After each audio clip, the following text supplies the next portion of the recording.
Bonjour à toutes et à tous, nous sommes très heureux de vous accueillir pour cette nouvelle émission de Fais la même, en partenariat avec TVM, la télévision de Montaterre. Et aujourd'hui, nous avons le privilège, l'honneur et le grand plaisir d'accueillir Géraldine Greber, flûtiste et professeure de flûte à l'école de musique, qui va nous interpréter 3 pièces différentes. Est-ce que tu peux nous les présenter ? Oui, alors la première, ça va être, je vais la jouer avec la grande flûte, puisque donc il y a une grande famille de flûtes. La flûte en do, ça sera la pavane pour une infante défunte de Ravel.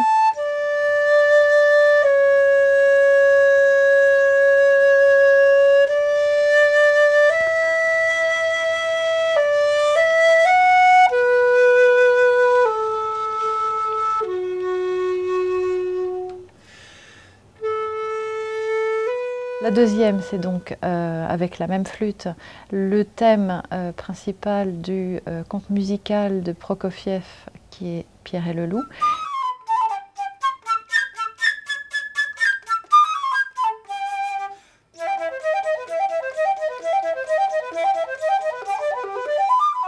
Et la seconde, et la troisième, pardon, c'est donc avec une petite flûte différente. Cette fois-ci, c'est la flûte irlandaise.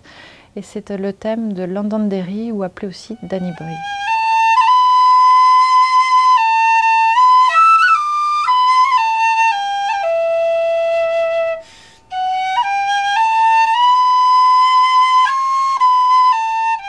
Le premier morceau, La pavane pour une infante défunte, est un morceau qui est assez mélancolique. Oui, mélancolique et qui est plutôt situé dans la tessiture grave de la flûte. C'est un instrument qui est beaucoup utilisé dans les orchestres en France ou dans le monde. Oui, alors il est utilisé pour beaucoup de choses en fait dans l'orchestre symphonique, effectivement, mais c'est celui que l'on utilise aussi, c'est le roi en fait de l'instrument soliste. Et la deuxième pièce, qui était elle une pièce très intéressante pour la dextérité. Et cette pièce-là nous montre que la flûte est un instrument qui peut jouer... Très virtuose. Voilà, qui est très virtuose et avec lequel on peut jouer assez vite. Oui. Et alors, là, j'étais vraiment touché par cette troisième pièce, avec ce tout petit instrument. C'est le plus petit en fait des tin whistle. Ils sont accordés, il y a 4 tonalités en fait pour les accords, celui-là est en ré. Ce tin whistle, il est possible donc de l'apprendre à l'école de musique de Montaterre ? Oui, oui, oui. Ça va être effectivement un projet pour l'année qui vient. Est-ce que tu peux nous parler un petit peu de ton parcours et nous expliquer un petit peu comment t'es venue cette envie de jouer de cet instrument, la flûte ? Ma famille est une famille de musiciens. Donc j'ai baigné assez tôt en fait dans ce milieu-là.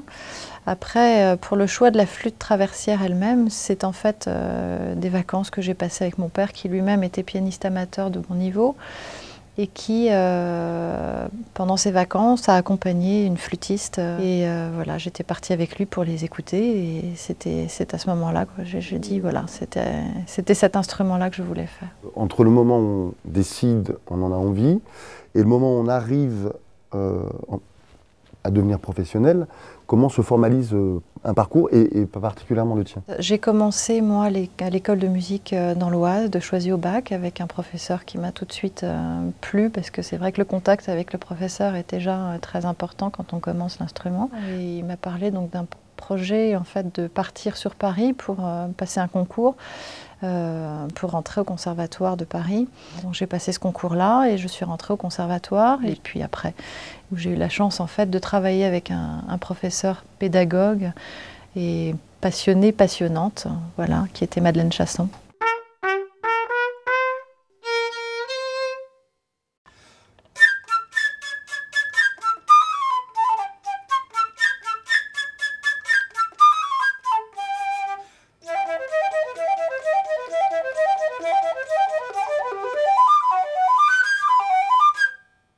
Est-ce que tu pourrais nous parler un petit peu de toutes ces flûtes et peut-être, au-delà de ça, ensuite nous diriger un petit peu sur qui peut apprendre à jouer de la flûte, à quel âge, quelles sont les contraintes et puis aussi un petit peu la démarche à avoir. Alors, il y en a une qui n'en fait pas partie de cette famille-là, c'est évidemment le tin whistle, qui lui fait plus partie. Donc c'est celle-là, voilà. Donc la flûte irlandaise. Voilà, qui est plus en fait, qui se rapproche plus du flageolet, de la flûte à bec au niveau de la lutherie.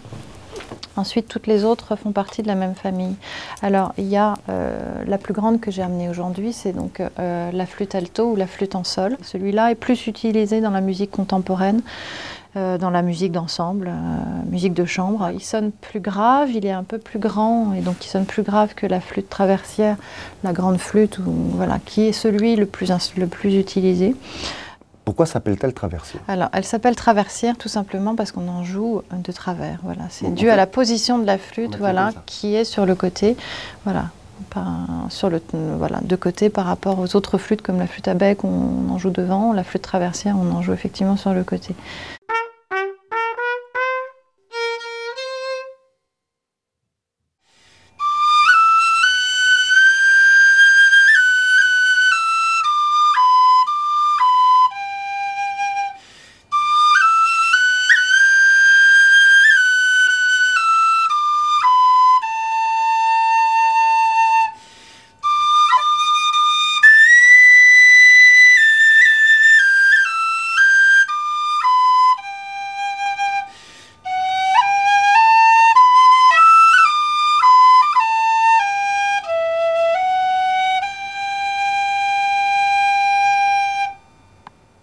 Dans la flûte traversière, en fait, c'est un tuyau, un seul tuyau.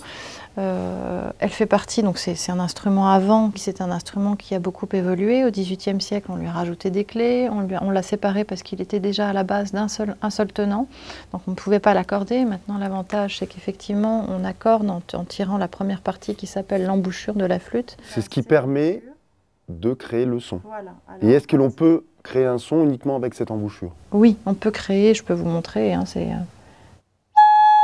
D'ailleurs, avec les petits, c'est comme ça qu'on apprend. On apprend effectivement qu'avec l'embouchure. Donc, on apprend à placer la bouche donc, sur cette plaque-là. Et en fait, tout l'art de souffler dans la flûte pour produire le son, c'est d'envoyer le souffle sur le petit biseau qui se trouve à l'intérieur. Et puis après, on s'amuse avec les enfants à boucher ou à déboucher la flûte. Ça fait des sons un peu rigolos. Voilà, les enfants s'amusent beaucoup à faire ça. Ça, c'est le corps de la flûte qui évidemment a le plus de spatules. En fait, voilà. Et la patte de la flûte qui, soit on l'appelle la patte de do ou la patte de si, parce que parfois il y a une note en plus. Donc celle-ci, c'est une patte de do qui, elle aussi, a des clés. Voilà. Et puis, par contre, il y a le petit piccolo qui est le plus aigu de tous, qui lui est en deux parties seulement. Et lui fait des sons très aigus. Donc. Très très aigus, et en fait c'est un instrument, il y en a généralement un seul par orchestre, et il est capable de se faire entendre dans tout l'orchestre, tellement le son est assez strident. 7 ans est un bon âge pour commencer la flûte. Donc le facteur d'instrument a résolu ce problème-là en fait en créant une petite flûte dont il a en fait recourbé la tête, ça ressemble à ça. Ça réduit la distance entre l'embouchure et puis les clés, voilà, pour l'enfant. Donc il a la flûte plus près et ça permet de solutionner. Alors ensuite il a voilà, bouché les trous parce qu'il faut savoir que dans la flûte traversière il y a des petits trous ici.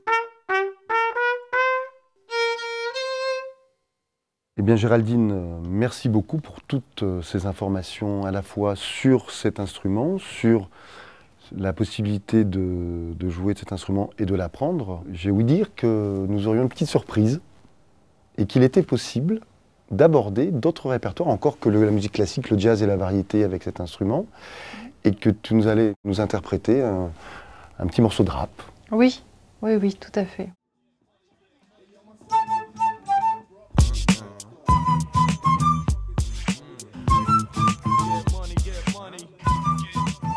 Nous serons très très heureux de retrouver un autre professeur de l'école de musique et musicien, bien évidemment, pour une prochaine édition de cette émission Fait la même.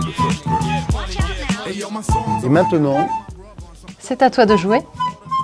Fais la même.